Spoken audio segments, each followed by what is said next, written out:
안녕하십니까. 지금부터 김영민 브리핑 정선태 교수의 오늘을 읽는 책 주간방송 종합편을 보내드립니다. 광고 듣고 시작하겠습니다. 골반 잡자 바로 잡자 바디로직, 허리 통증 바로 잡자 바디로직, 몸매 교정 바로 여름에도 잡자, 아시죠? 바디로직 라이트. 통기성이 좋아서 한여름에도 쾌적. 신축성은 여전해서 내 몸에도 최적. 올여름도 자세가 좋아지는 골반 교정 타이즈 바디로직. 검색창에 골반 교정 바디로직 라이트.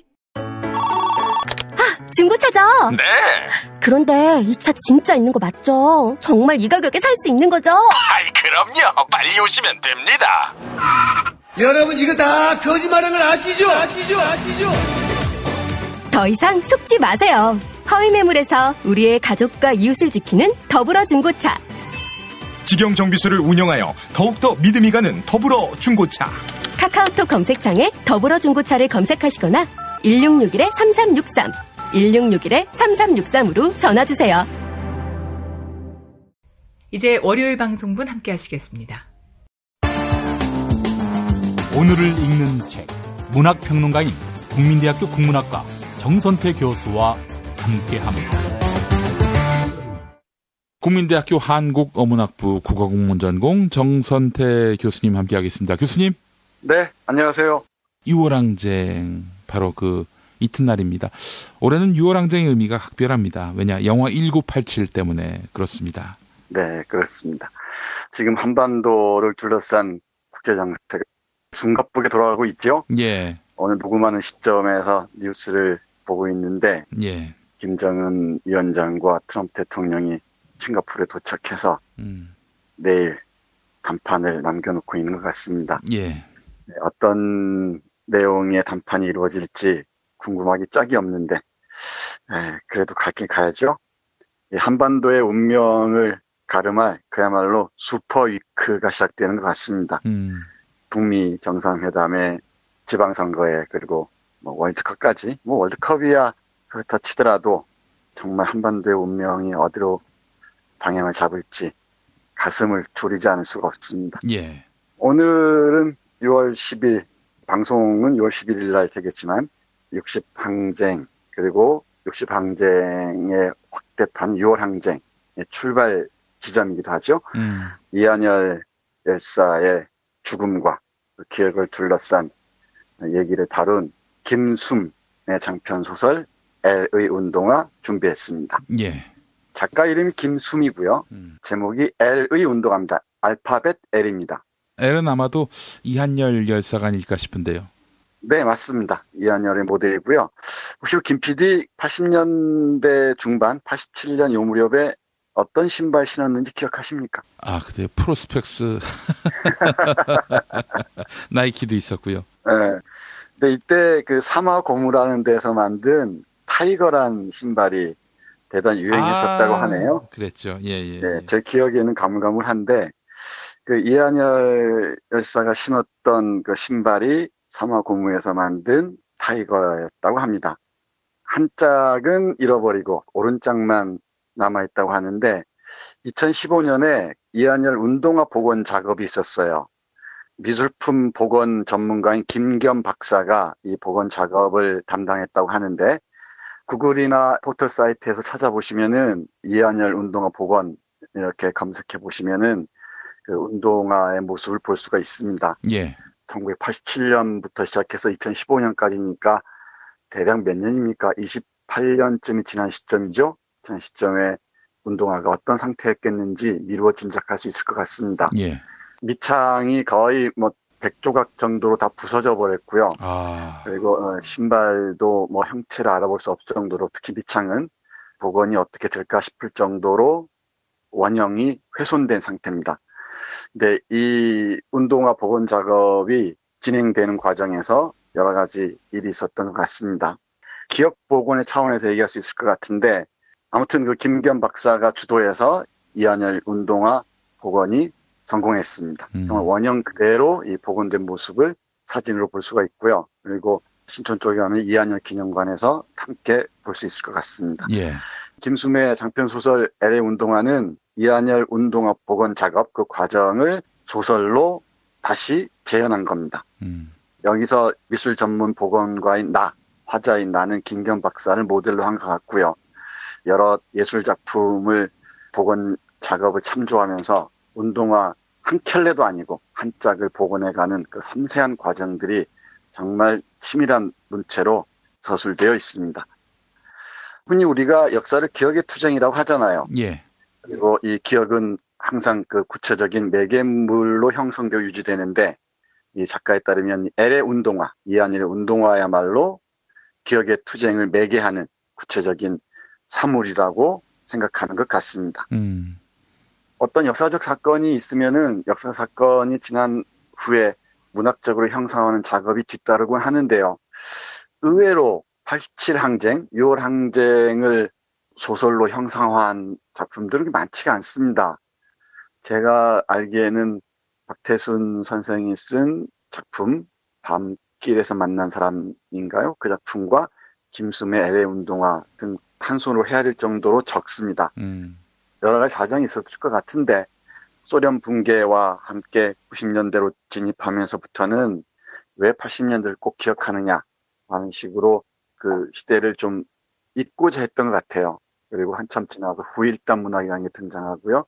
그런 다음에 포스트 모더니즘 대세를 이루면서 역사적 사건을 문학적으로 형성하는 작업은 좀 뒤로 물러났던 것 같습니다.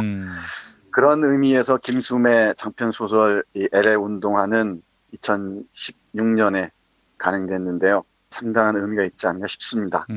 운동화 한 켤레를 통해서 역사를 복원하고 그걸 온전히 기억한다는 것의 의미가 무엇인지를 집요하게 질문했다는 점에서 그렇습니다. 이 소설은 여러 가지 맥락에서 읽을 수 있는데 앞서 말씀드렸듯이 이한열이라는 당시 대학생이 입고 있었던 티셔츠와 바지, 신발을 두고 이한열의 의상과 옷을 통해서 그 기억을 복원하고 재구성하고자 하는 것이죠. 예. 요항쟁의 의미를 다시 찾고자 하는 것이고요. 체류탄 피격 당시 아마 1987이라는 영화를 보셨으면 아실 텐데 이한열이 입고 있던 그 티셔츠, 연세라고 적혀있는 티셔츠 있죠? 연세대의 옷이죠? 네, 그렇습니다. 연세대학입니다. 연세대학의 의미가 어원이 무엇인지 아십니까? 혹시? 연희전문학교와 세브란스가 합쳐진 거 아닙니까? 네, 맞습니다. 희귀한 조합이죠. 예. 연희전문학교라는 한자어와 세브란스라는 영어 알파벳이 결합해서 연세라고 했습니다. 예. 그 당시 티셔츠와 흰 바지 그리고 이 운동화 한 짝이 남아 있습니다. 함께 전시되어 있는데요. 이한열 열사가 87년 6월 9일에 체류탄 피격 당하고 그리고 7월 5일에 새벽에 숨을 거둡니다. 이 소설에서는 28년이 지난 시점에서 LA 운동화를 이렇게 묘사하고 있네요. LA 운동화는 만신창이가 된 밑창을 위로 향하고 있다. 본체는 트럭 바퀴가 짓밟고 지나간 듯 눌려 있다. 굽 부분은 절단이 나 있다. 굽에서 떨어진 조각들은 운동화 옆에 모아져 있다. 이게 아마도 운동화라는 그 사물이 바로 그 기억의 그 매개물이 아닌가라는 점은 뭐 이 구절을 봐도 어렵지 않게 판단할 수 있을 것 같습니다. 예. 이한열이 신고 있었던 운동화 하나의 복원, 그야말로 87항쟁의 온전한 복원과 맞먹는다라고 미술 복원가인 나는 생각했던 것 같습니다. 그래서 이렇게 얘기를 해요. 내가 복원해야 하는 것은 28년 전 L의 운동화가 아니다. L이 죽고 28년이라는 시간을 홀로 버틴 L의 운동화다. 1987년 6월의 LA 운동화가 아니라 2015년 6월의 LA 운동화인 것이다. 28년 전 L의 발에 신겨있던 운동화를 되살리는 동시에 28년이라는 시간을 고스란히 담아내야 하는 것이다. 28년이라는 시간을 바꾸어 말하면 고색이라고 할 수 있을 것이다. 유물을 복원할 때 고색을 살리는 것은 특히나 중요하다. 조형물에서 시각적으로 감지되는 세월의 흐름, 시간의 흔적이 고색이다. 인간이 고색을 선호하는 것은 영원성에 대한 가치를 인정하기 때문이다. 네, 이렇게 서술하고 있습니다.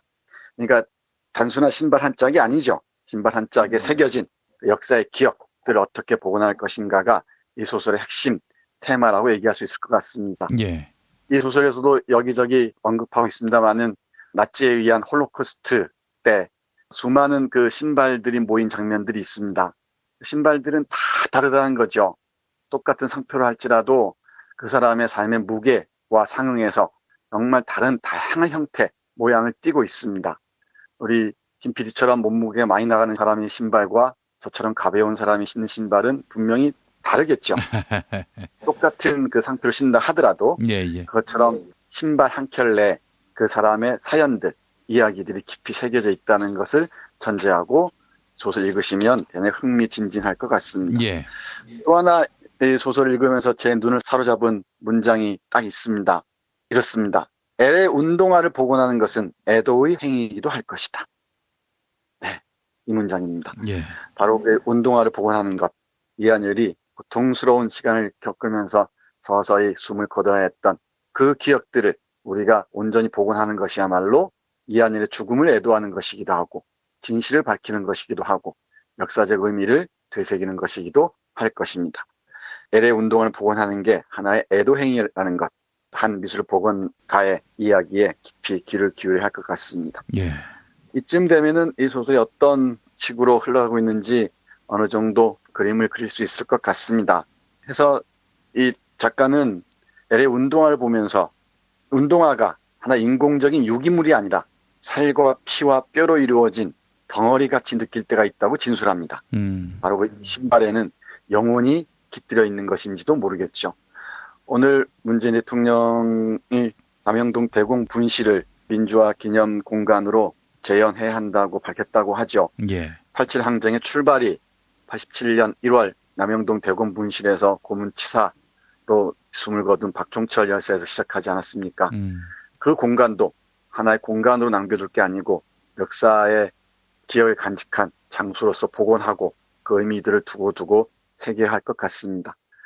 그리고 이 소설에서 또 하나 주목해야 할 것은 운동화 한 짝은 이한열의 운동화에서 그치는 게 아니고 그 시대에 비슷한 운동화를 신었던 그 세대의 기억을 간직한 사물이기도 하다는 겁니다. 복원하는 과정이 뉴스에 보도되면서 어떤 사람이 메일을 보내오는데요. 메일에 이렇게 적혀 있습니다. 사마 고무에서 나온 흰색 타이거 운동화가 영문으로 타이거라고 쓴 로고가 붙어있던 그 운동화가 실은 제게도 있었습니다. 어디 저뿐이겠습니까? 그 시절 얼마나 많은 이들이 그 운동화를 신고 다녔을까요? 그 운동화가 유행이던 시절이 있었으니까요. 제 기억이 틀리지 않다면 제 친구 M도, J도, L도, K도 그 운동화를 신고 다녔습니다. 그러니까 L의 운동화는 저의 운동화이기도 하면서 M과 J와 L과 K의 운동화이기도 했던 것입니다. 우리 모두의 운동화이기도 했던 것입니다. 그러니까 이한열의 운동화는 이한열 개인의 운동화가 아니고 우리 모두 한 세대의 운동화이기도 하면서 이제는 우리 역사에서는 우리 모두가 함께 기억해야 할 운동화, 역사의 고통스러운 기억들, 반독재 민주화 항쟁을 했던 그 역사적 기억들을 실어오는 그런 운동화로서 의미를 지니게 되는 것이죠. 하면서 이 작품의 막바지에 가면은 역사의 기억은 끊임없이 다시 복원돼야 한다고 하면서 이렇게 강조합니다. 엘의 운동화는 세대를 걸쳐 다시 복원될 것이다. 한 세대, 두 세대를 걸쳐서 내가 하고 있는 복원은 끝이 아니라 과정이다. 현재 내가 엘의 운동화에 진행하고 있는 복원 방법은 100년 혹은 200년 뒤에 있을 복원 작업을 고려한 것이기도 하다. 네, 이렇습니다. 역사의 산을 간직하고 있는 사물이나 장소들은 끊임없이 다시 기억돼야 되고 다시 복원돼야 합니다. 앞에서 이한열의 그 신발이 엉망진창으로 훼손돼 있었다고 얘기했잖아요. 이 신발에 새겨진 기억들을 억압하고 짓밟기 위해서 얼마나 많은 일들이 있었습니까? 그런 고통을 간직하고 있는 운동화 한 짝을 복원해내려는 많은 사람들의 눈물겨운 노력들이 있어서 우리가 87 항쟁의 연장선상에서 촛불을 다시 기억할 수 있을 것입니다.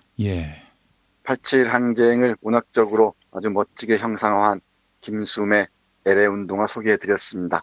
엘의 운동화 읽으시면서 1987도 많이 보셨겠지만 다시 한번 보시고요. 87 항쟁이 갖는 현대사의 의미 다시 한번 새겨보셨으면 좋겠습니다.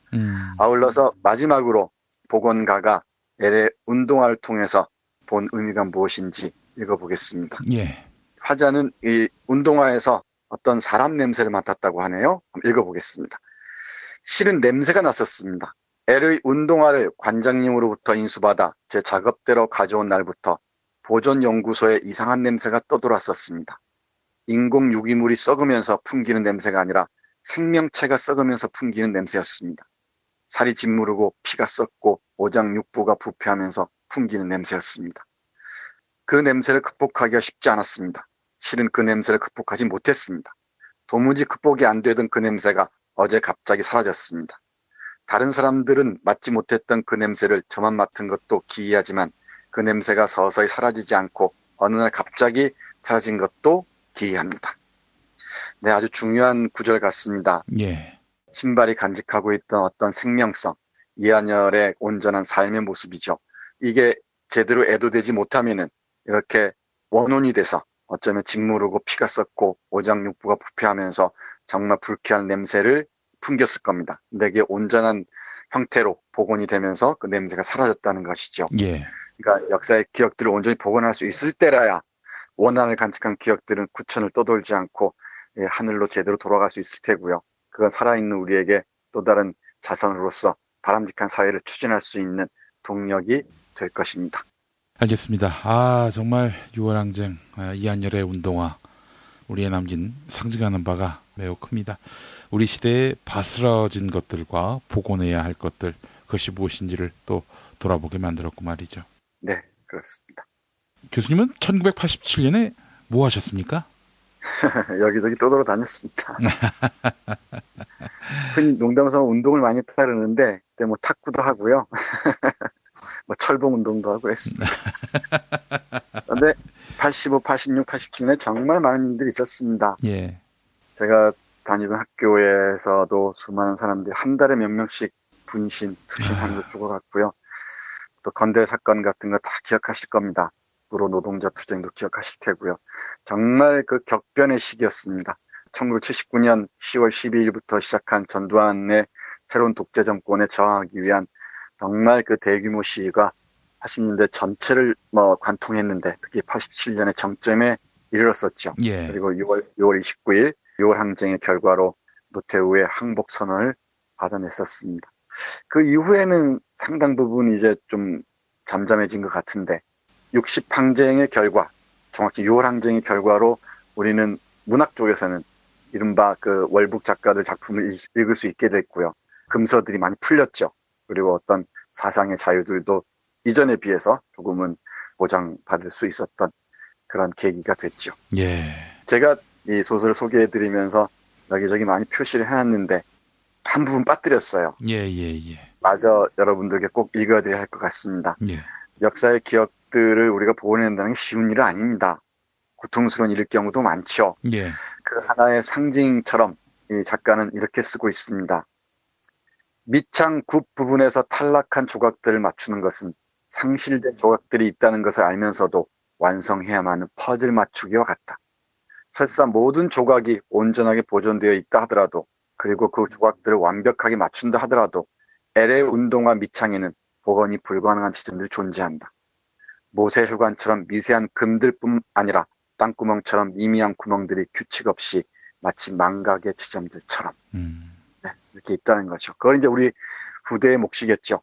작가가 이렇게 문제를 던졌으니까 독자들은 또 어떻게 이 운동화가 간직하고 있는 기억을 다시 복원할 것인지 함께 깊이 생각해 보아야 할 줄로 압니다. 예. 운동화를 복원하면은 뭐 합니까? 누가 씻습니까? 지금 이한열 기념관에 보관 전시되고 있습니다. 이게 하나의 기억의 상징물이라는 것을 떠올리시면 될 것 같고요. 저명한 미국의 어떤 미술 복원 전문가는 바로 이 이한열 운동화가 복원된 걸 보고서 실제 그랬다 그러죠. 정말 역사적 예술품이다 라고 얘기했다고 합니다. 오늘 방송을 위해서 2015, 16년 신문을 좀 검색해 봤더니 이한열 운동화 복원에 관한 기사들이 꽤 있습니다. 여기 많은 미술 복원 전문가들이 관심을 기울였던 것 같고요. 역사의 기억을 간직한 하나의 사물이야말로 얼마든지 예술품이 될 수 있다. 그리고 많은 사람들 감동을 줄 수 있다라고 평가했던 것 같습니다. 예, 알겠습니다.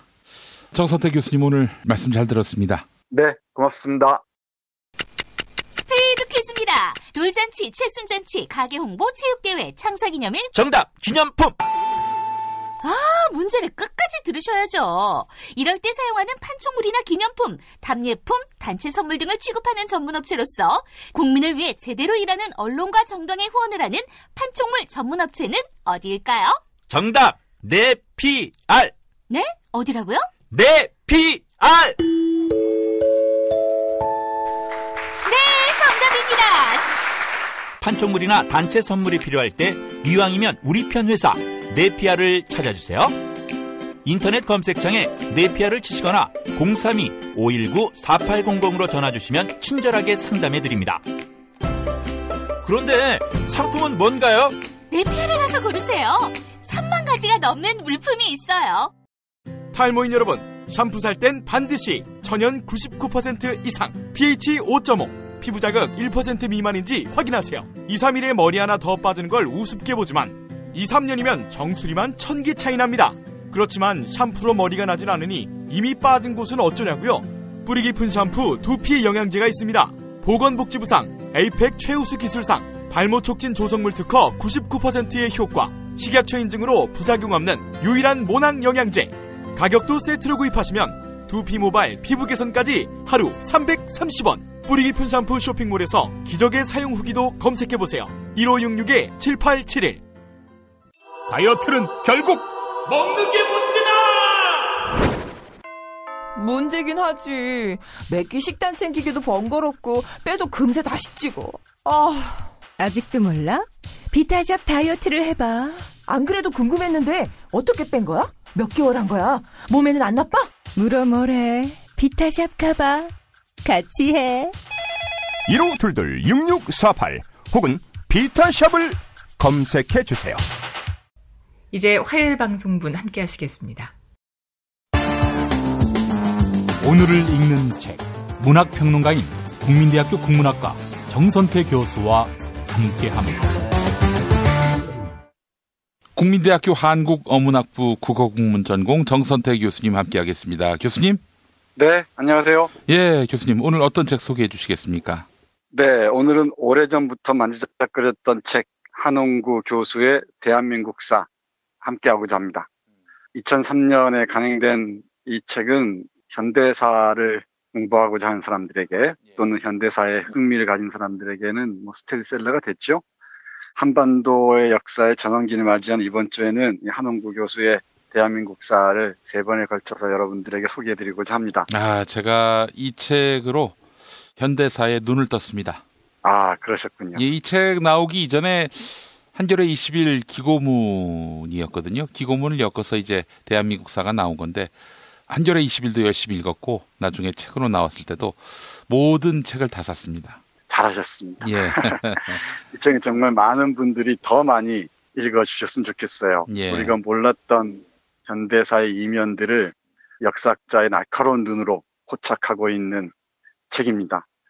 편년책, 그러니까 시간 순으로 역사를 배열한 게 아니고요. 사건이나 인물 중심으로 그때그때 테마에 따라서 서술하고 있는 책이어서 지루하지도 않고요. 대단히 흥미진진합니다. 그중에서 오늘은 1권에 실려있는 총 4권으로 이루어져 있는데요. 1권에 실려있는 참된 보수를 아십니까? 라는 글을 여러분들과 함께 할까 합니다. 예. 가짜 보수니 진짜 보수니 얘기하는 사람들이 있죠. 그리고 이제 진짜 보수로 정말 따뜻한 보수로 다시 태어나겠다라고 얘기하는 어떤 사람들이 있는데 그야말로 개소리입니다. 참된 보수를 아십니까의 부제가 똥과 된장만큼 다른 수구와 보수의 차이입니다. 똑같은 콩으로 똥을 만들 수도 있고 된장을 만들 수도 있죠. 근데 이 똥으로 살았던 자들이 된장이 되겠다고 얘기하는 그 술수에 넘어가서는 곤란하다고 생각하면서 이걸 여러분들께 소개해드리고 싶습니다. 한국 역사에서 수구파의 뿌리는 상당히 깊습니다. 우리가 수구라고 얘기할 때와 보수라고 얘기할 때는 뉘앙스의 차이가 분명히 있죠. 예. 수구는 옛것을 지킨다는 의미에서 보수와 큰 차이가 없는 것처럼 보이는데 개념은 상황마다 또 쓰는 사람들마다 맥락에 따라 달라지는 것 같습니다. 예.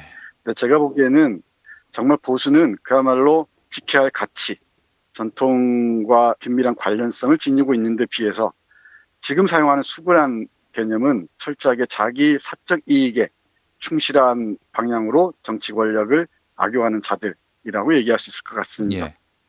이렇게 보면은 나중에 말씀드리겠습니다만은 우리 사회의 보수가 사라졌다고 얘기하는데 제가 보기에는 지금 정부가 보수 정부가 아닌가 그런 생각을 해요. 예. 개인적인 얘기를 하자면 저더러 진보냐 보수냐 이런 얘기를 하는데 저는 뭐 기꺼이 보수라고 얘기를 합니다. 저는 진보 축에 끼지 못합니다.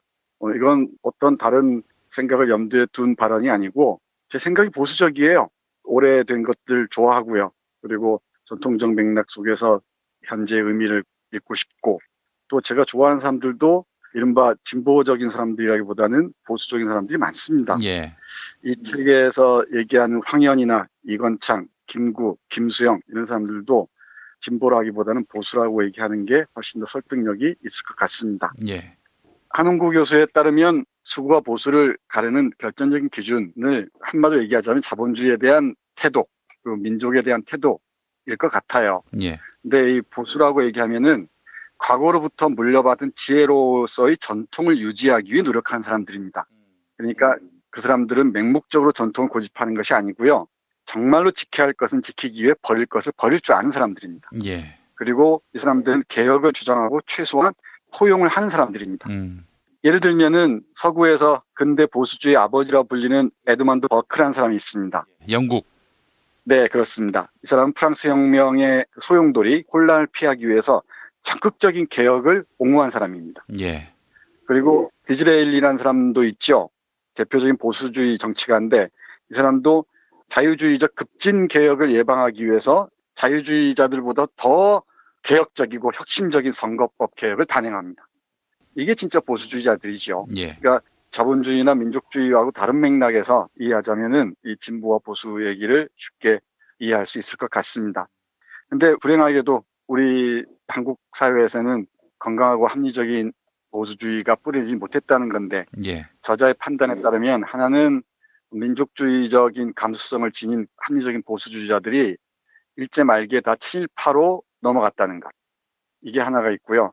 또 하나는 분단 이후에 냉전 이데올로기 속에서 건전한 보수가 거의 괴멸해버렸다는 것이죠. 그러니까 이른바 김구의 암살 사건을 떠올리시면 될 것 같습니다. 예. 여기에서 예로 드는 전통적인 의미의 보수주의자가 두 명 있습니다. 한 사람은 이건창이라는 사람인데요. 예.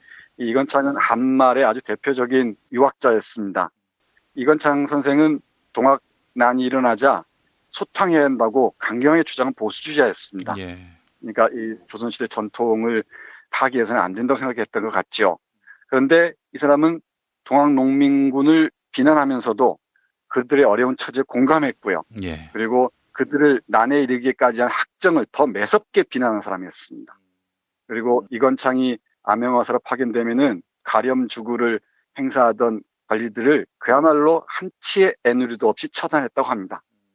이게 진짜 보수주의자의 모습이죠. 그리고 이건창의 할아버지인 이시원이라는 사람은 이른바 병인양요 당시에 치욕을 당했다면서 자결을 하죠. 그러니까 이런 치욕 속에서 순사한 자가 하나도 없다면은 어떻게 후대에 얼굴 내밀겠느냐라고 얘기했다는 겁니다. 이런 국난 시기에 아무도 자결하는 사람이 없다면 얼마나 쪽팔린 일이냐 이러면서 자진했다 이런 말씀이시죠? 네, 맞습니다. 그리고 이 이건창을 조금 더 덧붙여 말씀드리면은 개화파와 이 수구파가 대립하던 지점에서 양쪽 다를 지켜보면서 균형 감각을 유지했다고 합니다. 개화파에 대해서 이른바 진보 세력이죠. 비판적이었던 이유는 그들의 가벼움 그리고 경솔함에 대해서 마음에 들지 않아 했던 것 같습니다. 그러니까 예를 들면은 김옥균이 일본군과 결탁하거나 또 서재필이 미국 시민이 되어 돌아와서 임금 앞에 뒷짐지고 있는 것을 못 보았던 것이죠.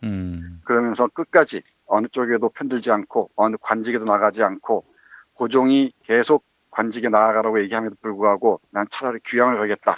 그래서 귀향길을 택했다고 합니다. 이런 이건창 같은 사람도 있는가 하면은 언젠가 한번 소개해드렸던 매천야륙의 저자 황현이라는 분도 있죠. 예. 이 양반과 이건창 선생은 대단히 가까운 사이였는데요. 이건창은 병으로 눈을 감았고요. 우리 황현 선생은 매천 선생은 자결을 했죠. 예. 그 유명한 절명시가 있지 않습니까? 가을 등불 아래 책을 덮고 옛일을 생각하니 지식인 된다는 게 참으로 어려운 일이로다. 이게 진짜 보수죠. 하면서 매천의 일화 중에 아주 흥미로운 게 있는데 자신이 꼭 죽어야 할 이유가 있어서 죽는 게 아니라고 얘기합니다. 황은이 만극해서도 아니고 누가 시켜서 그런 것도 아니라고 합니다. 그러면서 자신이 자진하는 이유를 밝히는 게 뭐냐면 500년 선비를 키운 나라에서 나라가 망하는 날에 죽는 사람이 하나 없다면 어찌 통탄할 노릇이 아니겠냐며 치사량의 아편을 마셨다는 겁니다. 이런 사람들의 후예들, 이른바 이건창의 동생 이건승, 그리고 동지들 정원하나 홍승헌, 이런 사람들이 만주에 가서 학교를 세우고 독립운동 자금을 댔죠. 이 사람들이 그야말로 보수주의자들의 후예들입니다. 뭐 이들뿐만 있는 게 아닙니다. 예컨대 신흥무관학교를 세운 이석영이나 이휘영, 이시영, 삼형제 있지 않습니까? 이 사람들이야말로 정말 조선시대의 기득권층들이었죠. 예를 들면 한 사람 영의정 아들이었고 뭐 이런 식입니다. 근데 이런 사람들이 어떤 일을 하는지 잠깐 읽어보겠습니다. 그 육형제가 지금으로 치면 재별 부럽지 않을 많은 재산을 처분하여 만주로가 독립운동의 길에 나섰다. 그 지체 높은 집안의 부인들이 독립군 뒷바라지를 한다는 것은 전에 집에서 부리던 종들을 위해 밥을 짓고 빨래를 한다는 것을 의미한다. 몇 해 지나지 않아 가져간 재산이 떨어지자 대가댁 마님들이 몸 파는 여자들 옷을 지어주며 생계를 꾸린다. 아이고. 네, 이게 진짜 보수의 모습입니다. 나라가 망하자 스스로 목숨을 끊거나 아니면은 그 풍찬 노숙의 길로 떠나서 온갖 그 가산을 다 들여가서 학교를 세우고 독립군을 지원하고 했던 것이죠. 그리고 그 대가댁 만화님들이 이전으로 얘기하자면은 노비에 해당하는 사람들, 아랫사람들의 뒷바라지를 다 했다는 겁니다. 그리고 급기야는 돈이 떨어지니까 몸 파는 여성들이 있었던 모양이에요. 주위에 그 사람들의 옷을 지어주면서, 그러니까 삭바지를 해서 독립운동에 뒷바라지를 했다는 겁니다. 이게 제가 보기엔 진짜 보수주의의 맥락입니다. 그리고 뒤를 잇는 보수주의자로 한홍구 교수가 드는 사람들이 이렇습니다. 장준하 선생, 예. 그리고 함석헌 선생, 문익환 선생, 개훈재 선생, 김수영 시인, 리영희 선생 등입니다. 이 사람들은 우리가 재야와 진보 진영에 뚜렷한 영향을 끼친 분들이라고 생각하잖아요. 예. 그런데 이분들이 살아온 이력을 보면은 장준하 선생의 경우는 극우 민족단체인 민족청년단 간부였고요. 함석헌 선생은 신의주 방공의거의 배우이자 공산주의가 싫어 월남한 사상가입니다. 그리고 문익환 선생은 미군 통역 장교였고요. 잘 알다시피. 그리고 또 그 집안 자체가 공산주의에 쫓겨서 남쪽으로 내려온 집안입니다. 맞습니다. 맞습니다. 그러니까 방공의식이 상당히 투철했던 사람이죠. 예. 그리고 개훈재 선생은 우익 반탁 진영 운동의 행동대장이었습니다. 그리고 김수영은 의용군으로 나갔다가 탈출하여 거제도에 수용된 뒤 남쪽을 택한 방공포로였죠. 네. 그리고 리영희 선생은 여러 글에서 얘기하듯이 국군 장교였습니다. 이 사람들은 빨갱이가 될 이유가 전혀 없는 사람들입니다. 예, 예. 그러니까 이 사람들은 민족 분단의 특수 상황에서 보수주의자들이 지켜야 할 가치를 지키기 위해 싸우다 보니 여기까지 왔다는 게 한홍구 선생의 판단인 것 같습니다. 이게 정말 진짜 보수주의자들이고 지켜야 할 가치들을, 철학들을 온전하게 내면화한 사람들이 할 수 있죠. 예. 그래서 이와 관련해서 마무리 부분에 저자의 이야기를 여러분께 읽어드리면 이렇습니다. 온건하고 합리적인 보수주의자들이 설 땅이 일제 말기의 친일 행위로 인해 사라졌다면 진보적 지식인들은 한국전쟁과 민간인 학살 와중에 철저히 이 땅에 사라졌다. 새가 하늘을 나는 데 필요한 좌우의 두 날개가 모두 꺾인 것이다. 그리고 이남에서 정권은 백범 김구 선생처럼 너무나 보수적인 분을 여수 반란 사건의 배후 조종자인 빨갱이로 모은 사람들의 손에 넘어갔다. 그들은 진정한 보수주의자들의 덕목인 도덕성, 일관성, 책임감, 지혜 등과는 아무런 상관이 없는 가당치 않은 족속들이다. 그들은 한 번도 정령 지켜야 할 것을 지키기 위해 자신의 기득권을 버린 적도 없고 희생한 적도 없다. 한국전쟁 때 마오쩌둥도 미8군 사령관 벤플리트도 아들을 바쳤지만 그들은 한강 다리를 끊고 가장 먼저 도망갔다가 돌아와 남은 사람들을 부역자로 몰았다. 그들은 일본의 보수주의를 흉내냈지만 제대로 배우지도 못했다. 러일전쟁 때 너무 큰 희생으로 일본 시민들이 노기 사령관에게 항의하러 부대에 나갔다가 아들 셋의 유골을 안고 배에서 내리는 노기 앞에서 같이 울었다는 일화가 있으나 자칭 우리의 보수파는 그런 신화도 만들어내지 못했다. 네, 이렇게 얘기합니다. 예. 한국 현대사, 대한민국 현대사에는 보수다운 보수가 없었다는 게 한홍구 선생의 판단이고 저도 이 판단에 동의합니다. 그러니까 선거 때만 되면은 가짜 보수가 아니고 내가 진짜 보수다라고 얘기하는 사람들이 여기저기서 등장하죠. 여기에 속아서는 안 된다고 저는 생각을 합니다. 그래서 말하는 대로 이 사람들은 도덕성, 일관성, 책임감, 지혜 등과는 아무 상관이 없고요. 그리고 지켜야 할 것을 위해서 뭔가 자신의 기득권을 버린 적도 전혀 없습니다. 어떻게 하면은 빠져나갈까? 어떻게 하면 기회주의적으로 권력의 빌부특가를 고민해 왔을 뿐이지 정말 지켜야 할 보수적인 가치를 자신 스스로 창안한 적도 없고 그걸 이어온 적도 없습니다. 이러니 이 사람들은 끝없이 분단체제, 냉전체제를 악용해서 기생해 왔던 것이죠. 그 분단체제 또는 냉전체제가 조금씩 무너져가는 모드 속에서 이들이 어떤 방향을 취할지 눈을 부릅뜨고 바라봐야 할 것 같습니다. 이 사람들은 끝없이 이대로라고 얘기하고요. 지금 어떤 사람들 얘기 들으면은 수구 세력의 그 스피커 노릇을 하는 사람들이 이제는 이제 반미로 돌아서는 것 같죠. 그러니까 이 사람들은 자신들의 기득권을 지키기 위해서라면 뭐든지 다 버릴 수도 있고 뭐든지 팽개칠 수도 있는 자들입니다. 예. 그러니까 냉전과 민족 대립을 넘어 화해로 가는 마당에 이들은 또 이대로 빨갱이든 빨갱이대로 이렇게 길을 막아왔고 지금도 그렇습니다. 이대로 가자란 말은 수구파들의 구호지 보수주의자들이 입에 담을 말이 아니죠. 예. 보수주의자들은 상황이 바뀌면 얼마나 개혁도 가능하고요. 또 새로운 가치를 스스로 창안할 능력도 있는 사람들입니다. 그런 철학이 있는 사람들이죠. 예. 네, 그런 아무것도 없는 사람들이 자신의 이해관계에 몰두해 있다가 약간의 손상이 올까 싶으면은 온갖 변신을 다 도모하기 마련이죠. 기회주의자들의 속성을 우리가 정확하게 간파해야 할 줄도 압니다. 아울러서 여러 차례 낙동강에 빠져 죽겠느니 영도다리에 빠져 죽겠느니 했던 사람들 많잖아요. 손에 장을 지지겠다니 할복을 하겠다니 별별 선언들을 많이 했었죠. 지킨 게 어디 있습니까? 자신의 어떤 기득권이나 뭘 내려놓은 사람이 어디 있습니까? 어떻게든지 빠져나가려고 했던 것이죠. 선거 국면만 어찌어찌해서 피해가면 된다라는 그 얍삽한 태도에 다시는 속아서는 안 될 것이라고 생각하면서 예. 우리 한홍구 선생이 쓴 한국 현대사의 한 꼭지, 참된 보수를 아십니까? 똥과 된장만큼 다른 수구와 보수 차이 소개해드렸습니다. 예. 그러니까 매천 선생 같은 분은 보수고 오늘의 기득권 세력들은 수구다. 이런 용어 정리가 가능하겠군요. 일단 가능합니다. 그런데 지켜야 할 옛것, 그러니까 수구할 때 옛것을 지키다라는 뜻이잖아요. 예. 근데 과거의 수구가 전통을 지키자 이런 쪽이었다면은 오늘날의 수구는 내가 지금까지 쌓아온 기득권을 지키자. 구라는 의미, 옛것이라는 의미를 파악해야 될 것 같습니다. 예. 자신들이 쌓아온 부나 어떤 권력들을 끝까지 안고 가겠다는 점에서 수구, 기득권 세력이라고 얘기하는 게 옳을 것 같습니다. 알겠습니다. 정말 한국 사회의 보수가 씨가 말랐는데요. 그러니까 이제 황현 선생 때로 이 나라의 보수는 죽었고 지금의 보수 자리를 점하고 있는 자들은 이승만 이후 우리 사회의 사대주의 노선으로 무장한 기회주의자들이라고 봐야 마땅한 거 아니겠습니까? 네, 맞습니다. 그리고 한번 이 분단 체제를 악용해서 기생해왔던 세력들이죠. 그러니까 전혀 민족주의자라고 얘기할 수 없는 집단이라고 말할 수 있을 겁니다. 예. 그래서 앞에서 말씀드렸듯이 아마 김 PD는 어쩔지 모르지만은 저 같은 사람들이 정말 보수주의자라고 얘기하는 게 맞을 것 같습니다. 예. 생각들도 그렇고요.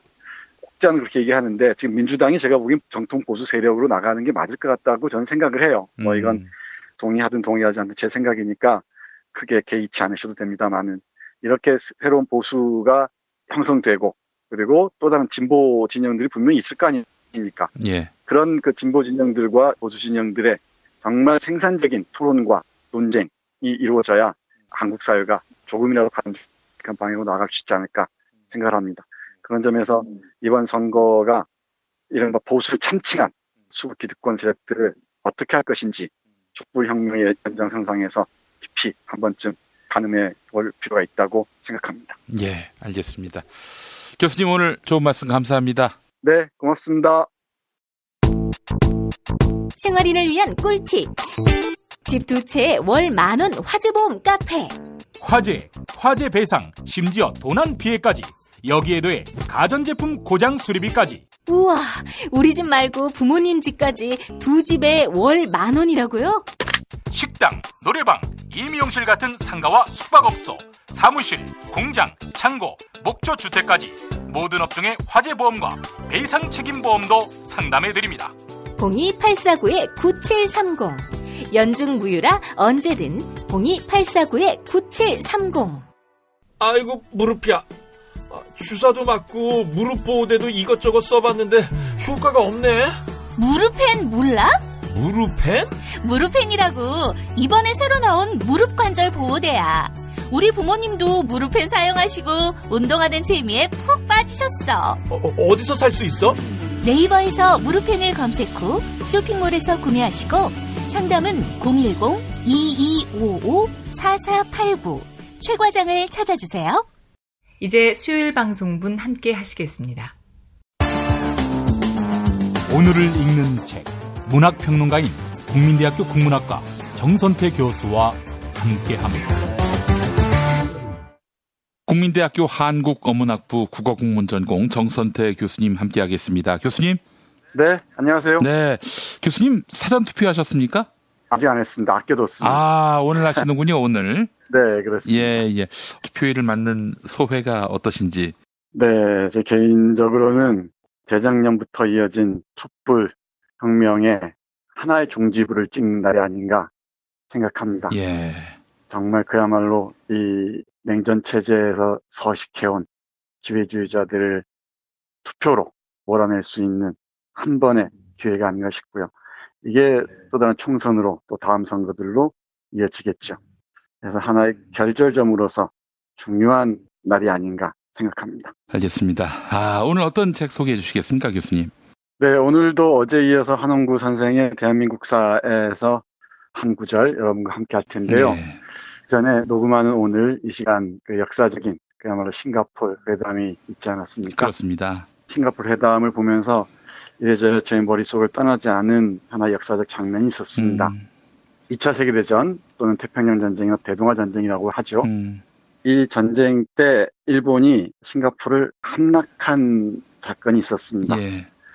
1942년 2월 18일에 일본 제국주의가 영국군을 싱가포르에서 몰아내고 싱가포르 함락을 대대적으로 보도하면서 많은 선전에 동원했었죠.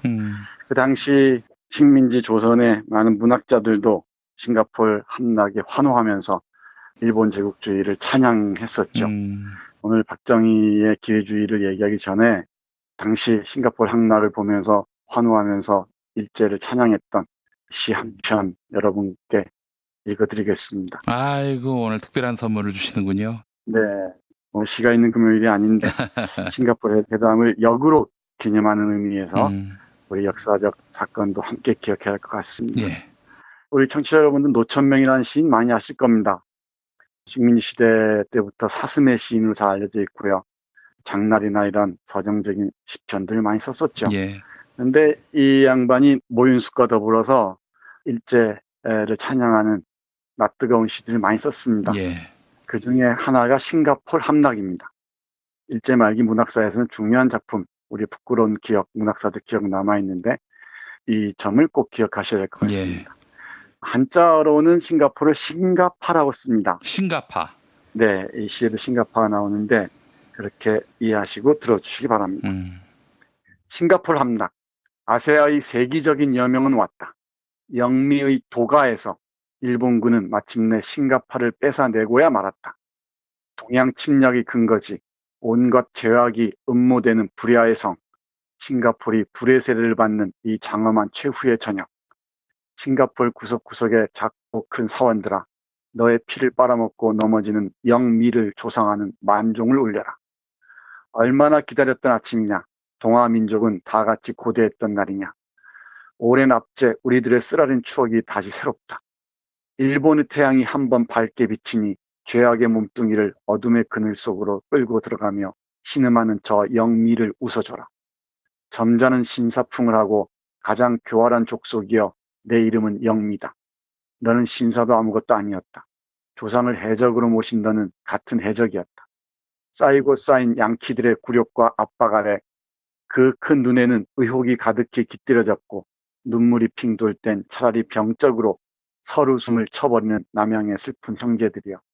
대동아 공영권이 건설되는 이날, 남양의 구석구석에 앵글로색슨을 내모는 이 아침, 우리들이 내놓는 정다운 손길을 잡아라. 젖과 꿀이 흐르는 이 땅에 일장기가 나부끼고 있는 한 너희는 평화스러우리라. 영원히 자유스러우리라. 얼굴이 검은 친구여, 머리에 터번을 두른 형제여, 잔을 들자. 우리 방언을 서로 모르는 채 통하는 마음, 굳게 뭉쳐지는 마음과 마음, 종려나무 그늘 아래 횃불을 질러라. 낙타 등에 바리바리 술을 실어오라. 우리 이날을 유쾌히 기념하자. 아이고. 네. 이런 시입니다. 이대로 한 5년 정도 더 가면 조선일보 사설이 될 것 같은데요. 네, 조선일보 사설도 이 못지 않았죠. 예. 지금은 직접 찾아볼 수 있으니까 한번 보시기 바랍니다. 예. 이 시는 싱가포르 함락 다음 날 1942년 2월 19일 조선 총독부기관지 매일신보에 실렸습니다. 문학사를 보면은 이들이 한국 문단사를 이끌었고요. 한국의 문학사에 정말 많은 상처를 주면서 분단 이후에는 어떤 권력을 휘둘렀었죠. 그와 마찬가지로 친일의 맨 앞에 있던 자들이 분단 이후에 우리 사회를 기득권을 누리면서 우리 사회를 옥죄했다는 것도 잘 알려진 바와 같습니다. 그 중에 대표적인 인물이 뭐니 해도 박정희일 것 같습니다. 이 한홍구 선생의 대한민국사 2권을 보면은 기회주의 청년 박정희라는 글이 있습니다. 예. 박정희가 기회주의자였다는 것은 알려진 바와 같은데요. 근데 박정희가 부하의 총에 목숨을 거두고 난 이후에도 박정희 신화, 박정희 미화는 지속되어 왔지 않습니까? 이른바 이 박정희 망령은 근대화의 기순이, 고독한 혁명가니, 눈물 많은 초인이, 보릿고기를 없인 강력한 지도자니, 속옷을 꿰매 입은 청렴한 대통령이니 등 온갖 화려한 수식어를 휘감고 되살아나서 강시처럼 우리 사회를 콩콩 뛰어다녔다고 한웅구 선생이 평가를 하는 거죠. 문학에서도 예가 아니어서 알지 모르겠지만 이대 사건으로 최순실 사건에 연루돼서 재판을 받기도 했던 유철균이라는 사람, 필명이 이인화인데요. 이 사람이 인간 박정희를 찬양하는 소설을 쓰기도 했었죠. 문학에서도 예가 아니었습니다. 예. 그런데 이 박정희 망령이 이제는 정말 분단 체제에 기생해서 박정희 망령을 앞세우고 우리 사회를 지배했던 세력들이 싱가포르 회담을 계기로 해서 온전히 매장된단 말도 우리 한홍구 선생 표현입니다만은 매장될 시점에 놓여 있는 게 아닌가 싶습니다. 박정희에 대해서는 뭐 많은 사람들이 얘기해서 짧게만 말씀드리겠습니다. 한국 사회 비극은 독립군이었던 장준하와 친일파 황군 장교였던 박정희, 그들의 비극적인 죽음에서 선명하게 대조가 되죠. 아마 장준하 선생의 죽음은 아직도 미스터리 남아있는데 뒤에 박정희 세력이 있었다는 것은 무언 중에 많은 증언들이 암시하는 바와 같습니다. 장준하 선생에 대해서는 돌베개 이하 두 번에 걸쳐 소개해드린 적이 있고요. 근데 이 박정희가 문제인 것은 하나 박정희 개인이 아니라 박정희로 표상되는 친일 세력들이 지금 우리 사회 곳곳에 뿌리내리고 있다는 점입니다. 가장 철저한 일본식 황국 친민화 교육을 받은 자 아닙니까? 그리고 일본 만주군관학교와 일본 육군사관학교에서 군국주의 교육을 철저하게 받은 자 아닙니까?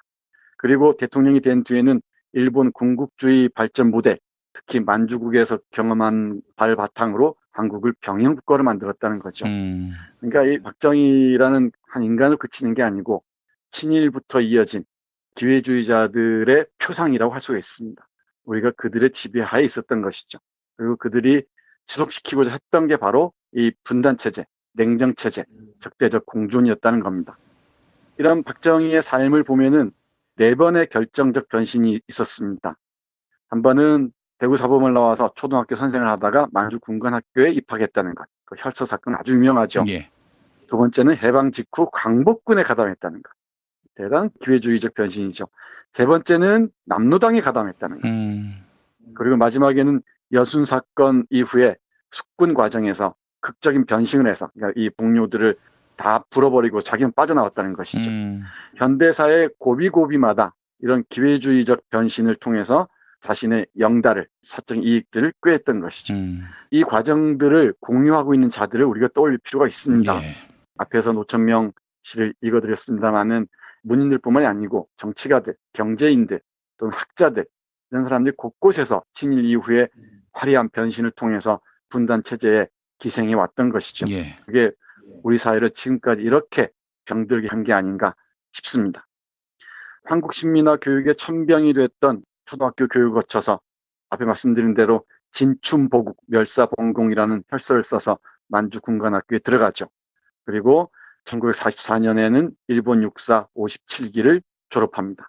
바로 노천명이 싱가포르 함락이라는 일본 천황에게 일본 제국주의에 바치는 시를 쓰고 있을 때 박정희는 일본 육군사관학교에 재학하고 있었던 것입니다. 한국식민화 교육을 철저히 받은 박정희 앞에는 출세 사다리가 있는 것처럼 보였는데 근데 안타깝게도 해방이 돼버리죠. 해방 이후에 이런저런 기회를 노리다가 광복군에 잠시 들어갑니다. 이것도 사실은 꾸며낸 허구에 가깝다 그럽니다. 박모라는 작가가 펴낸 광복군이라는 2권짜리 소설이 있는데요. 예. 거기에서 이 박정희를 미화하기 위해서 박정희가 마치 항일투사로 되는 약 꾸며냈다고 합니다.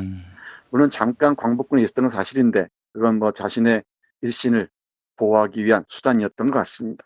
우리 한웅구 선생님 말 빌면은 박정희 해방 이후 광복군에 가담한 것은 광복군의 이념이나 정신과는 전혀 상관이 없는 하나의 보신책이었다는 것이죠.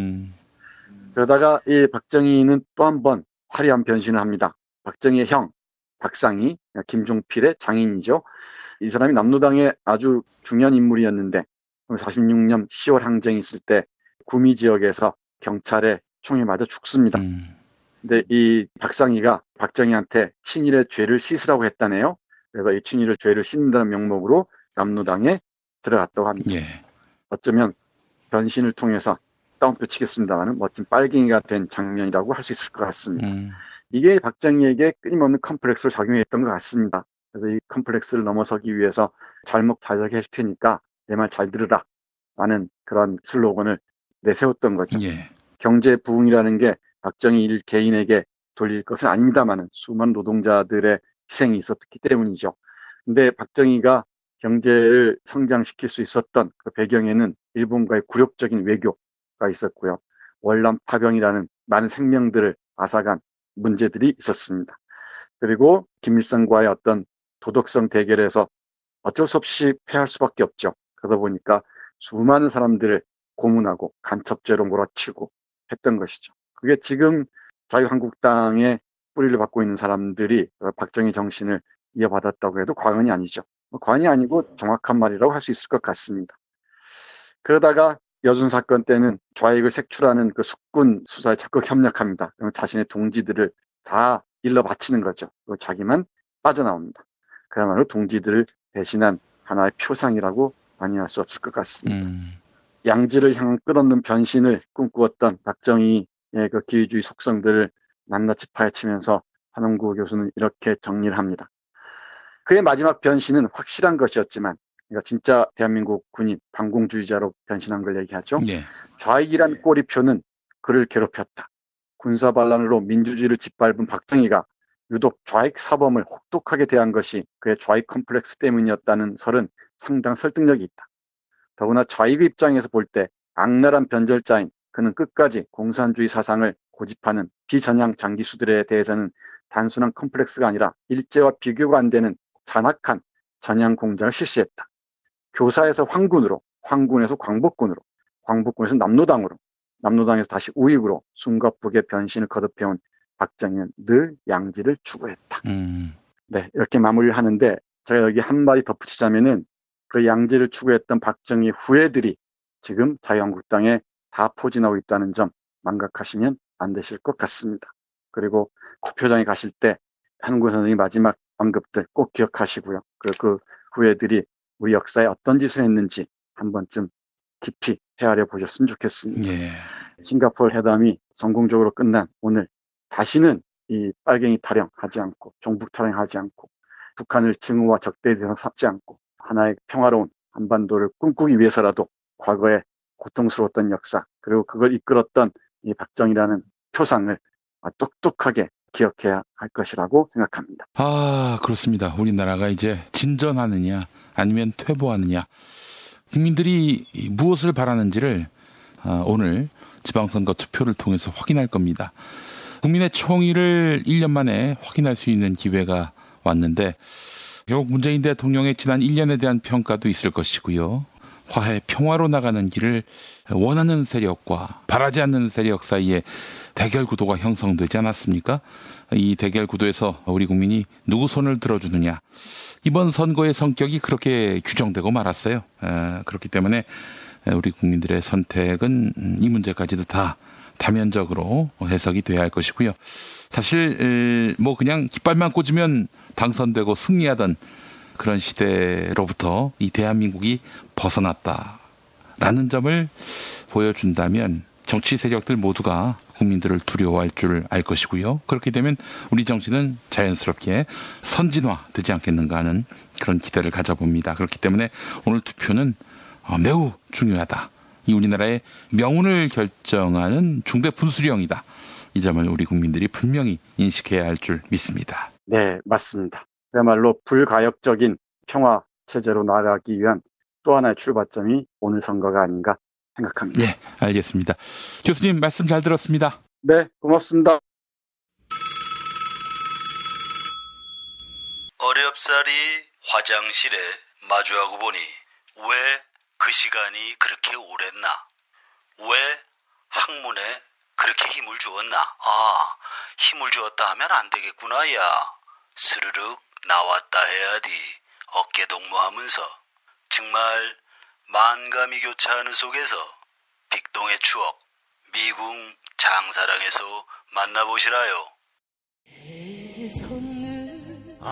도보다리 정상회담 시간에 새싹당 콩차를 한 잔씩 드셨다면 얼마나 좋았을까. 평양냉면 후식으로 새싹당 콩차를 먹었으면 얼마나 좋았을까. 대한민국 평화를 응원합니다.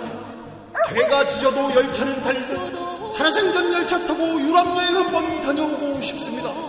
그렇게 좋은 시절 올 때까지 건강해야 합니다. 그때까지 함께 합시다. 시원하게 드시면 더욱 좋은 내 몸의 적폐청산 새싹당 콩차. 전창걸몰닷컴 전화문의 070-8635-1288. 충남 금산의 넓은 인삼밭. 정성농장을 일군 농부아버지 이정열 씨. 자연은 노력한 만큼 내어준다. 그 자연의 마음을 알기에 정성농장을 더불어 일구는 아들 이성규 씨도 아버지에게 배운 것처럼 정직하고 또 성실하게. 정성농장 홍삼은 인삼 재배부터 가공 판매까지 모두 책임지고 있습니다. 그래서 대한민국 1등 품질을 자부합니다. 검색창에 정성농장 홍삼을 검색해주세요. 정성농장 홍삼. 전화문의는 010-9754-6972. 이제 목요일 방송분 함께 하시겠습니다. 오늘을 읽는 책, 문학평론가인 국민대학교 국문학과 정선태 교수와 함께합니다. 국민대학교 한국어문학부 국어국문전공 정선태 교수님 함께하겠습니다. 교수님. 네, 안녕하세요. 네, 자, 지방선거 결과 저희가 녹음하는 시점에서는 출구조사 결과를 갖고 말씀을 나누게 될 텐데 그 어떻게 보셨습니까? 출구조사 결과가 맞는다면 예. 그야말로 하나의 큰 흐름을 이어갈 수 있을 것 같다는 게 제 판단입니다. 예. 당연한 결과인데 좀 지켜봐야겠죠? 알겠습니다. 자유한국당, 그야말로 참패. 참패의 정확한 뜻이 뭐죠? 많이 쓰지만은 이 참이 무슨 참인지. 참담하다 할 때 참자입니다. 비참하다 할 때 참담하게 패배했다는 말의 줄임말이죠. 네. 네, 참담하게 패배해도 싸죠. 기본적으로 자기 성찰 능력, 반성 능력이 없는 집단이잖아요. 우리가 여러 차례 얘기했지만. 예. 그리고 자기 혁신의 노력도 전혀 보여주지 않았고 자신의 존재 근거를 물어뜯기나 아니면은 꼬투리 잡기 또는 평가절하하기로 설정한 세력들이 큰 흐름을 이룬다면은 그게 정말 말이 안 되죠. 예. 알겠습니다. 자, 교수님. 오늘도 진도 나가야죠? 오늘 진도 나가기 싫어요. 지금 동네 친구들이 막 부릅니다. 아이고. 맥주 한잔 하자고. 그래서 마음이 급해요. 예. 알겠습니다. 자, 오늘도 한홍구 교수의 대한민국사지요? 네, 그렇습니다. 이번 주에 3번에 걸쳐서 소개해드리기로 했었는데요. 예. 3번 가지고도 사실 모자랍니다. 우리 역사를 제대로 돌아볼 수 있어야 미래를 판단하고 측정할 수 있을 텐데 예. 이 한국 현대사의 중요한 사건들, 인물들을 중심으로 그 이면들을 들여다보고 있는 이 책을 보노라면 우리 현재가 어떤 지점에 있는지, 미래의 방향은 어떻게 설정할 것인지 많은 아이디어들을 얻을 수가 있습니다. 오늘 지방선거 결과가 만약에 출구조사 발표대로 이어진다면은, 그리고 이것이 내후년 총선까지 쭉 간다면 정말 좋겠습니다만은, 근데 정치권의 개혁 또는 세대교체도 중요하지만 더욱 문제가 되는 게 제가 보기에는 언론도 언론이지만 특히 사법부인 것 같아요. 예. 그래서 오늘은 대한민국사 3권에 실려 있는 한웅구 선생님의 글, 판사님, 길들여진 판사님, 이런 글 소개해드리겠습니다. 예. 부제가 뭐냐면 가장 깨끗하고 똑똑했던 사법부가 가장 처절하게 망가진 이유입니다. 2005년 시점에서 쓴 글인데 지금 읽어도 뭐 여실합니다. 그나마 정치적인 일에 초연한 척 지대오고 또 초연한 것처럼 보였던 점잖아 보이는 사람들이 왜 이렇게 처절하게 망가지는가? 왜 이렇게 정치 권력의 시녀가 돼버렸는가? 이런 문제들을 지금 시점에서 고민해도 뭐 충분히 의의가 있는 것 같습니다. 예. 영문대 법대 나오고 그럴싸한 검사 자리 하나, 판사 자리 하나 꿰차면은 세상 보이는 게 없다고 그러잖아요. 그렇습니다. 예. 근데 처음부터 그랬던 것 같지는 않습니다. 예를 들면은 50년대에 아주 저명한 판사 중에 유병진이라는 분이 있습니다. 진보당 당수 조봉암 아시죠? 조봉암 선생. 이 조봉암 선생 판결에서 예상을 깨고 간첩 혐의에 대해서 무죄를 선고했습니다. 여기에서 끝난 게 아니고 우리 김 PD가 좋아하실 분인데 조선일보의 유명한 컬럼니스트 류근일 씨라고 있잖아요. 예. 이 양반이 50년대 무슨 일을 했는지 아십니까 혹시? 그분 좌파 쪽에 있었던 걸로 알고 있습니다. 네, 맞습니다. 대단한 좌파였습니다. 서울 물리대 학부에 무산 대중의 체제로의 지향이라는 정말 무시무시한 부제 아래 우리는 새로운 형태의 조국을 갈구한다라는 글을 썼어요. 근데 이런 글에 대해서도 사상의 자유를 명분으로 해서 유병진 판사는 무죄를 선고합니다. 그러자 이 50년대 정치 깡패들이 법원을 신랄히 비판하기 시작해요. 뭐 당연합니다. 지금 충분히 예상할 수 있는 건데 친공 판사 유병진을 타도하라 라고 부르짖는 정체를 알 수 없는 애국 청년들이 법원에 난입했다는 것이죠. 그럼에도 이 유병진 판사에 의해서 보듯이 자신의 양심과 법에 따라서 판단을 할 수 있었던 것은 김병로 대법원장이 있었기 때문이고 또 가인 김병로 대법원장이 이승만 시대의 무지막지한 외풍으로 사법부를 지켜줬기 때문이라는 거예요. 그러니까 이 가인 김병로 선생이야말로 올곧은 보수주의자의 모습이기도 하죠. 그런데 박정희 시대 때 들어서면서부터 이게 완전히 이제 망가지기 시작합니다. 유명한 사건이 있는데 1962년 5월 14일 날 박정희가 이 당시 국가재건 최고회의 의장이었습니다. 대법원장에게 보낸 지시각서 5호라는 게 있습니다. 대통령 행정부의 수장이 이때는 국가재건 최고회의 의장이었지만 대법원장에게 지시각서를 보내는 거예요.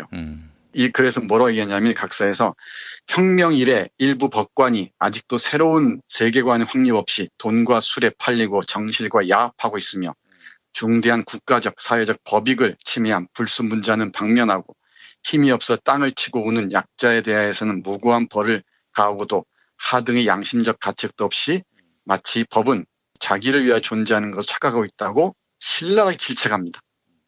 이때부터 이제 본격적으로 이제 이승만도 꿈꾸지 못한 사법기구에 대한 지배를 시도합니다. 그 결과 대표적인 게 중앙정보부 차장을 지낸 신직수를 검찰총장의 자신의 하수인으로 파견하죠. 잘 아시겠지만 신직수의 이때 나이가 36이었습니다. 네.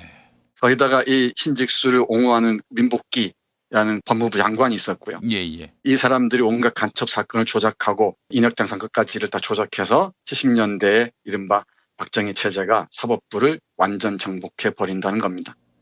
이 이후에 더 심각한 문제가 되는데 대법원 조직이 판사 중심으로 이루어졌었잖아요. 판사 출신으로. 근데 이제 박정희 시대 때 이르러서는 검찰 출신도 들어갈 수 있어야 된다. 라는 궤변을 내세워서 대검 차장 출신 대표적인 사례가 주은하인데 이 사람을 대법원 판사로 임명하면서 대법원까지 장악하기 시작합니다.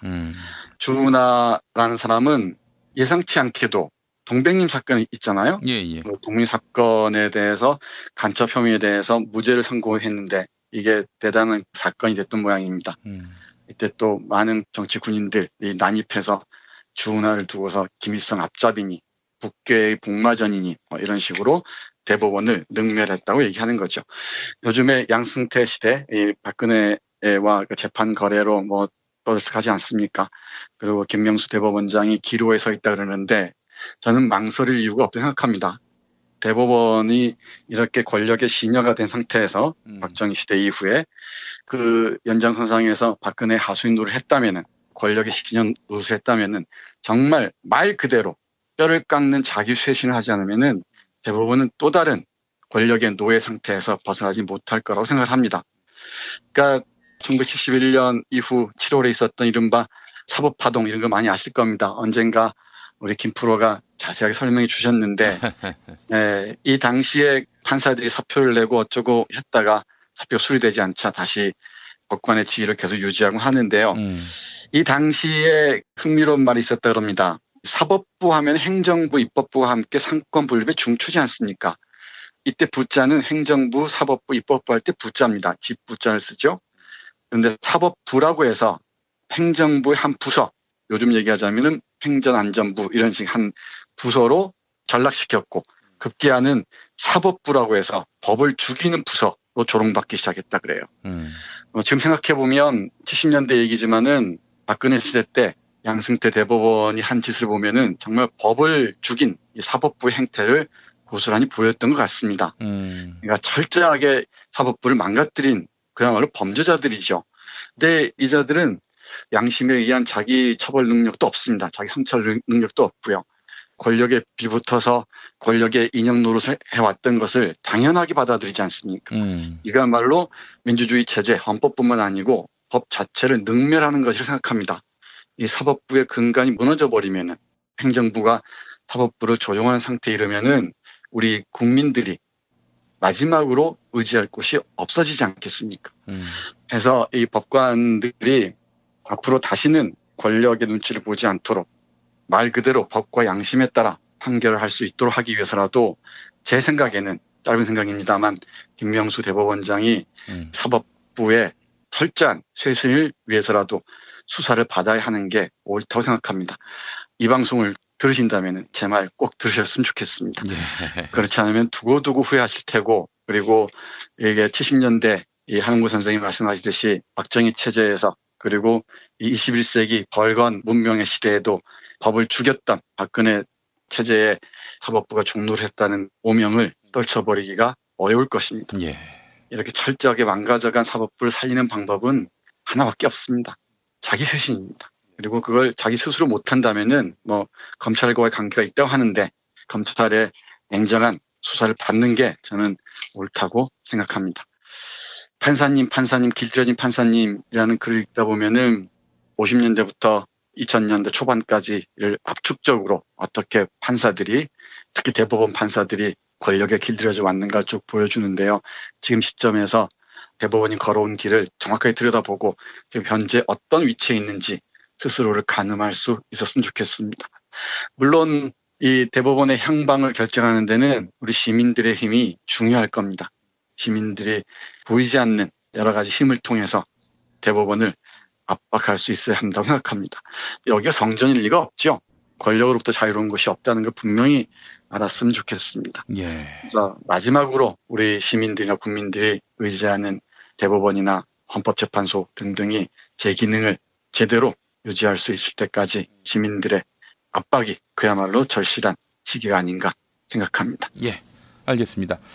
정선태 교수님 오늘 말씀 잘 들었습니다. 네, 오늘 짧게 했습니다. 빨리 지금 맥주 마시러 가야 됩니다. 우리 청취자 여러분들 그동안 고생 많이 하셨습니다. 내일 또 뵙겠습니다. 시간 있는 금요일에 또 뵙도록 하겠습니다. 수고하셨습니다. 네, 감사합니다. 탄핵 때문에 뭐 이야기를 전달을 하려고 해도 길을 막고 듣질 않아요. 회족 수준으로 쪼그라든 한국 보수. 회생의 길은 과연 있을까? 변화된 정치 환경, 갈 길 잃은 보수에게 새로운 희망을 제시한다. 애국보수의 화려한 부활과 집권을 위한 본격 가이드. 김용민의 신간, 보수를 지켜라. 진중권도 투표하는 보수 정당. 광주에서도 일당이 될 수 있는 보수 정당. 젊은이들의 입당이 줄을 잇는 보수 정당. 언제까지 민주당 정의당을 부러워만 할 것인가? 부러우면 진다니까? 자유한국당 당원 김용민이 쓴 보수를 지켜라. 이김에서 나왔습니다.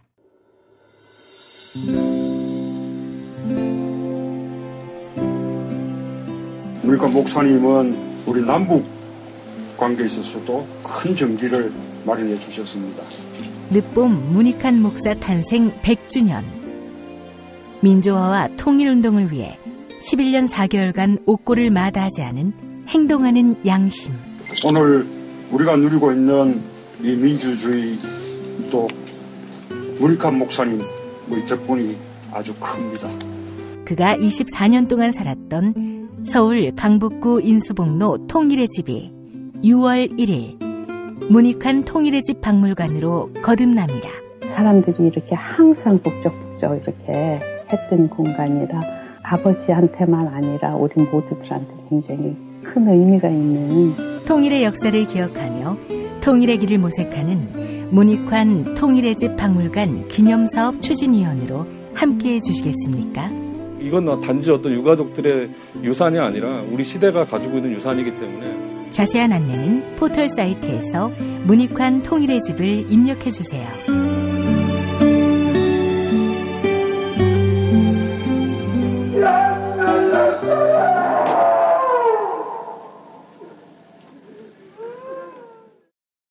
도올 김용옥 선생의 마가복음 강해로 여러분을 초대합니다. 이 마가복음이라는 게 대단히 중요합니다. 왜냐하면 복음서의 원형이기 때문에. 원형. 매주 일요일 아침 11시 서울 서대문구 충정로 20 서울 지하철 충정로역 9번 출구 앞에 있는 벙커원에서 도울과 만나세요. 율법을 믿으시겠다고? 신약이 율법의 완성이라고? 얼어빠질 그따위 기독교 내 입 앞에서 제발 입도 뻥끗 터지지 말아요. 그런 소리는. 벙커원 교회 일요일 예배를 겸하는 이 자리. 도울이 진리와 생명이었던 예수를 원형 그대로 복원합니다. 그 십자가를 과감하게 걸머지고 돌아가신 예수를 말하지 아니하고 믿으면 너는 금방 축복받을 일만 남았다. 이게 한국 목사들 99%의 거짓말 설교예요. 도울의 마가복음 설교는 따로 녹화 녹음되지 않으며 현장에서만 만나실 수 있습니다. 이제 금요일 방송분 함께 하시겠습니다. 오늘을 읽는 책, 문학평론가인 국민대학교 국문학과 정선태 교수와 함께합니다. 국민대학교 한국어문학부 국어국문전공 정선태 교수님 함께하겠습니다. 교수님. 네, 안녕하세요. 네, 오늘 어떤 이야기 들려주시겠습니까? 네, 오늘은 편안한 마음으로 강은교 시인의 시집 오늘도 너를 기다린다 에서 여러분께 몇 편 읽어드리겠습니다. 강은교 시인 1945년생이시고 연세대 나오시고 동아대학교 교수시고 이름이 많이 알려진 그런 시인이신데 자, 그 시인의 시집 중에서 뭘 골랐을까요? 아, 글쎄요. 강은교 선생의 시집이 많은데요. 네. 그중에서 오늘도 너를 기다린다 라는 아, 시집이 있습니다. 실천문학사에서 1989년에 나온. 네, 맞습니다. 제가 아끼는 고전 중 하나입니다. 예. 처음에는 허무식을 통해서 존재의 의미를 탐구하다가 80년대 후반에 이르러서는 민중적이고 현실적인 시각에서 역사 문제를 탐구한 시들을 많이 썼습니다. 예. 그 대표적인 시집이라고 할 수 있는데요. 선거도 끝난 마당이라 조금 편안하게 여러분들께 읽어드리겠습니다. 예. 오늘 저녁에 비가 온다 그러는데 이 비에 씻겨나갈 것은 씻겨나가고 이 비를 하나의 자양분으로 해서 새로운 생명을 얻을 것은 얻고 그랬으면 좋겠습니다. 예. 처음에 읽어드릴 작품은 비처럼입니다. 비는 자유롭게, 비는 평등하게, 비에 젖은 당신들의 사랑도 아름답게, 비는 맨발로, 비는 온몸으로 신나게 부딪히고 떠내려가며 마침내 한 덩어리를 이루어 소리치며 썩은 것은 더욱 썩게 하고 새로운 것은 더욱 새롭게 하는, 비는 사상적 갈등도 없이, 비는 정치적 논평도 없이, 비는 흐르는 피, 비는 흩날리는 뼈, 비는 우리처럼, 우리는 비처럼 온 세상이 물소리로 가득하구나. 네, 이런 작품입니다. 예. 이 시에서 주목해야 할 구절은 썩은 것은 더욱 썩게 하고 새로운 것은 더욱 새롭게 한다라는 것 같습니다.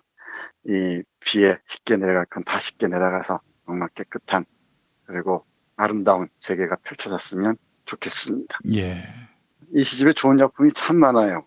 이런 시집은 밤새 한 편씩 한 편씩 읽으면서 이런저런 얘기 두런두런 나누는 게 참 좋을 텐데, 예, 예. 청취자 여러분들 이 시집 구하셔서 한번 한 편 한 편 읽어보시기 바랍니다. 예.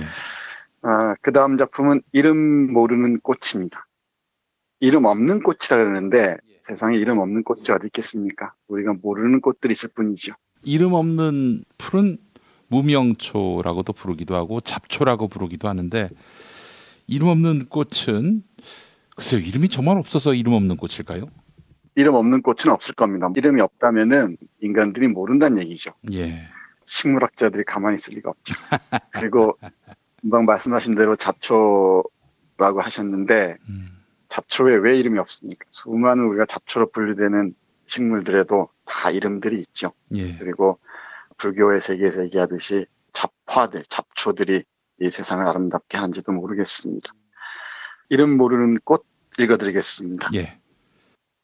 이름 모르는 꽃이 저 뒤 들판에 앉아있네. 앉아서 향기로운 바람 부르네. 이름 모르는 꽃은 이름 모르는 풀과 함께, 이름 모르는 풀은 이름 모르는 새와 함께, 알몸의 돌과 함께, 흙과 함께. 이름 모르는 꽃은 그리로 가는 모든 길들의 그림자를 쓰다듬어 주네. 하늘의 물과 땅의 물이 악수하게 하네. 별에게 제 살에서 쉬라고 하네. 그 들판이 어디? 그 별 쉬는 곳이 어디? 사람은 들판으로 가는 길을 찾아 먼 눈을 씻고 또 씻네. 이름 모르는 꽃이 저 뒤 들판에 앉아있네. 향기로운 뿌리 깊이 누운 곳, 알몸의 흙들 평화로이 사는 곳. 이름 모르는 꽃은 이제 길이네, 이제 바다네, 바람이네, 수천 년의 햇빛이네. 정말 좋은 시입니다. 예. 이름 모르는 꽃은 민초라고 바꿔서 읽어도 좋을 것 같고요. 예. 민중이라고 읽어도 좋을 것 같습니다. 마지막 연에 나오는 구절, 이름 모르는 꽃은 이제 길이네, 이제 바다네, 바람이네, 수천 년의 햇빛이네. 주목해야 될 것 같습니다. 예. 이름 모를 꽃들이 하늘의 물과 땅의 물이 악수하게 하고요. 별에게는 제 살에서 쉬라고도 합니다. 이름 모르는 수많은 꽃들이 겉으로는 이름이 없는 것처럼 보이지만은 이게 강물을 이루면은 또는 이 거대한 바람이 돼서 세상을 휩쓸면은 어떤 힘을 발휘하는지 우리가 익히 봐온 바와 같습니다. 이들을 거역하면은 그 어떤 권력도 무사할 수 없으리라는 것을 명심해야 할 것 같습니다. 말없어 보이지만은 이름 모르는 꽃들이 하나의 아우성으로 솟아나기 시작할 때 어떤 힘을 발휘하는지 한 번쯤 생각해 보셨으면 좋겠습니다. 예. 한 편 더 할게요. 예, 교수님. 사랑법이라는 시입니다. 사랑법. 네, 선거가 끝난 이후에 떠날 사람 떠나는 모양이죠. 집으로 갈 사람 집으로 가고, 이제 영영 갈 사람 가고, 이제 또 어떻게든 버텨보려고 하는지도 모르겠어요. 떠나야 할 때 뒷모습 보이지 않고 떠나는 게 참 쉽지가 않죠. 대단한 용기가 필요한 것 같습니다. 예. 앞에서 읽어드린 시에서 얘기했듯이 이름 모르는 꽃들이 아우성으로 떠나라 그러면 떠나야 됩니다. 그게 사랑법이라고 얘기할 수 있을 것 같습니다. 예. 사랑법 읽어드리겠습니다. 네. 떠나고 싶은 자 떠나게 하고, 잠들고 싶은 자 잠들게 하고, 그리고도 남는 시간은 침묵할 것. 또는 꽃에 대하여, 또는 하늘에 대하여, 또는 무덤에 대하여 서둘지 말 것, 침묵할 것. 그대 살 속에 오래전에 굳은 날개와 흐르지 않는 강물과 누워있는 구름, 결코 잠 깨지 않는 별을 쉽게 꿈꾸지 말고, 쉽게 흐르지 말고, 쉽게 꼽히지 말고 그러므로 실눈으로 볼 것, 떠나고 싶은 자 홀로 떠나는 모습을, 잠들고 싶은 자 홀로 잠드는 모습. 가장 큰 하늘은 언제나 그대 등 뒤에 있다. 네, 여러 가지 맥락에서 다시 읽을 수 있는 작품인 것 같습니다. 이런 시들은 조용조용히 읊조리면은 새로운 의미들이 새록새록 다시 다가올 줄로 압니다. 한 편 더 볼게요. 예. 이리로라는 시입니다. 이리로 할 때 여기로 이런 뜻이에요. 가을엔 사람들아 이리로 오라. 와서 너희들의 씨앗을 거두어라. 길은 멀다. 옥수수 넘어진 밭그늘까진 아직 한참 가야 한다. 바람이 불기 시작한다. 드디어 창이 흔들린다. 무서워 말라. 제 그림자를 결코 잊지 말라. 또다시 아침을 맞고 싶거든. 태양을 영영 보내지 않으려거든. 이 깊은 뿌리 보아두려거든. 이리로 가을엔 사람들아. 네, 이런 시입니다. 이 역시 빠뜨릴 수 없는 명편입니다. 아직 길은 멉니다. 옥수수 넘어진 밭그늘까지 아직 한참 가야 합니다. 우리가 1등을 한 사람들 얘기를 들어보면은 자기가 잘나서 1등 한 줄 알죠. 근데 조금만 생각해보면은 어머니, 아버지들, 누이들, 그리고 주위에 있는 수많은 친구들, 동무들 있기 때문에 1등이 가능하죠. 자기가 잘해서 1등 했다고 뻐기는 순간 어떤 길로 나갈지 명심해야 될 것 같습니다. 예. 그런 생각을 하면서 강교 시인의 이리로를 조용조용히 읽어봐도 좋을 것 같습니다. 예. 마지막 준비한 시가 있습니다. 예. 거리시라는 제목의 작품인데요. 거리시. 네. 부제가 이한열 열사의 영전에. 네, 이 강은교의 시집에서 비교적 직설적인 어법으로 노래하는 시인데요. 근데 이 시에는 이한열이란 이름은 없잖아요. 네, 이 시의 부제가 이한열 열사 영전입니다. 아, 그렇습니까? 예. 네, 그렇습니다. 이한열 열사를 보내고 난 다음에 시인이 많이 힘들었던 것 같습니다. 6월에 최루탄에 쓰러져간 한 젊은이를 보면서 민주주의를 노래하는 작품입니다. 그 민주주의가 정말 이름 그대로 꽃필 때까지 우리 이한열과 박종철 등 수많은 사람들의 이름을 잊어서는 안 될 것 같습니다. 읽어보겠습니다. 그대 드디어 하늘이 되었구나. 그대 신신한 바람 날리는 하늘이 되었구나. 아름다운 6월의 젊은이인 그대, 어제도 오늘도 내일도 젊은이인 그대. 그대 드디어 이 땅에 길 만들었구나. 어둠이 어둠을 거두며 가는 길, 피가 피를 안으며 가는 길, 억울한 웬 죽음들 일어서는 길. 그날 1987년 6월 9일 최루탄 직격탄에 꽂힌 그대의 피 묻은 부르짖음. 아무도 막을 수 없었다. 그대의 부르짖음이 신촌을 흘러, 그대의 젊음이 한강을 흘러, 그대의 꿈이 반도에 흘러넘치는 것을, 반도에 누워 이리도 빛나는 것을. 그대 아름다운 6월의 젊은이인 그대, 이제 별이 되러 가는구나. 캄캄하니 더 빛나는 별이 되러 가는구나. 우리가 마시고 있는 이 어둠의 연기, 우리가 뿌리고 있는 이 거짓의 악취들, 우리가 던지고 있는 이 탐욕의 살기들에 그대의 참 빛을 뿌리시라. 우리 모두 똑바로 걸어가도록 우리 서 있는 이 벼랑 꼼꼼히 내려다 보시라. 이 싸움 무성한 삶의 행진에, 이 울음무성한 시간의 진흙구렁에, 모든 허약과 비겁과 모든 거짓과 기회주의 위에, 모든 눈치와 눈치 위에 그대의 빛 화살되어 언제나 내려오시라. 아름다운 6월의 젊은이 이한열 열사여, 민주주의여. 네, 이런 작품입니다. 예. 강교 시인이 우리에게 들려주는 영원한 6월의 젊은이 이한열의 메시지였습니다. 예. 네, 6월을 보내면서 또 7월을 맞이하면서 이한열을 떠올리지 않을 수가 없는데요. 이 강은교 시인의 오늘도 너를 기다린다 작품집 하나하나 읽으시면서 우리가 지금 통과하고 있는 역사적 중심, 그리고 새로운 봄, 그리고 새로 올 계절들 함께 생각하셨으면 좋겠습니다. 예, 알겠습니다.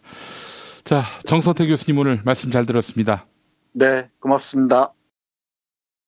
지금까지 김용민 브리핑, 정선태 교수의 오늘을 읽는 책, 주간방송 종합편과 함께 하셨습니다. 정선태 교수의 오늘을 읽는 책은 매일 아침 업데이트되는 김용민 브리핑을 통해 가장 먼저 들으실 수 있습니다. 이상으로 종합편을 모두 마칩니다. 애청해주신 여러분 감사합니다. 김용민 브리핑과 함께한 시간 어떠셨어요? 다음 시간에도 보다 바르고 알차며 즐거운 정보로 여러분을 찾아가겠습니다. 팟캐스트 포털 팟빵에서 다운로드하기, 구독하기, 별점 주기, 댓글 달기로 응원해주세요. 잊지 마세요. 다운로드하기, 구독하기, 별점 주기, 댓글 달기.